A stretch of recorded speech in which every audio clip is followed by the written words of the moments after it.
ಚಕ್ರವರ್ತಿಯ ಅರಸೊತ್ತಿಗೆ ದೊರೆಯಲು ತ್ರಿಮೂರ್ತಿಗಳ ಆಶೀರ್ವಾದ ನಿರತ ದೊರಕಬೇಕು. ಅದರಲ್ಲಿಯೂ ನಮ್ಮವರಾದ ದೊಡ್ಡಮ್ಮ ದಿತಿದೇವಿಯ ಮಕ್ಕಳಾದ ರಾಕ್ಷಸರು ಪದೇ ಪದೇ ಕೊಡುವ ಉಪಟಳದಿಂದ ಪಾರಾಗಲು ಶ್ರೀಹರಿಯ ಕೃಪಾ ಕಟಾಕ್ಷ ಬೇಕೇ ಬೇಕು. ಅವನ ಕರುಣೆಯಿಂದಲೇ ನಮ್ಮ ಲೋಕದಲ್ಲಿ ಸದ್ಯ ಶಾಂತಿ ನೆಲೆಸಿದೆ. ಭೂಲೋಕದವರು ಕಾಲಕಾಲಕ್ಕೆ ಸರಿಯಾಗಿ ಯಜ್ಞ ಯಾಗಾದಿಗಳನ್ನು ಮಾಡಿ ಅಗ್ನಿದೇವನ ಮೂಲಕ ಹವಿಸ್ಸನ್ನು ಕಳುಹಿಸಿ ನಮ್ಮನ್ನು ತೃಪ್ತಿಪಡಿಸುವ ಕಾರಣ ದೇವತೆಗಳಾದ ನಾವು ಕೂಡ ಇಳೆಗೆ ಸಕಾಲದಲ್ಲಿ ಮಳೆ ನೀಡಿ ಬೆಳೆ ಬೆಳೆಯಲು ಸಹಕರಿಸುತ್ತಿದ್ದೇವೆ. ಆ ಮೂಲಕ ನಾವು ಕೂಡ ತೃಪ್ತಿಯ ಜೀವನ ನಡೆಸುತ್ತಿದ್ದೇವೆ.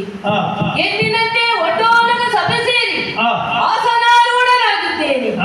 ಸುರಪನ ಸಭೆಯನ್ನು ಕಾಣುವುದಕ್ಕೆ ಎರಡು ಕಣ್ಣು ಸಾಲದು ಎಂಬ ಮಾತು ಜನಜನಿತವಾಗಿದೆ.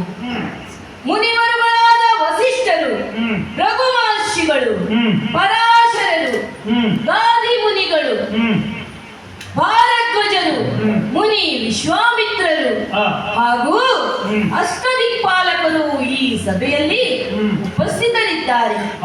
ಬ್ರಹ್ಮಾದಿ ನಾರಿಯರಿಂದ ನರ್ತನ, ಗಾಯಕರಿಂದ ಗಾಯನ ನಮ್ಮೀ ಸಭೆಗೆ ಇನ್ನಷ್ಟು ಮೆರುಗು ನೀಡುತ್ತಿದೆ.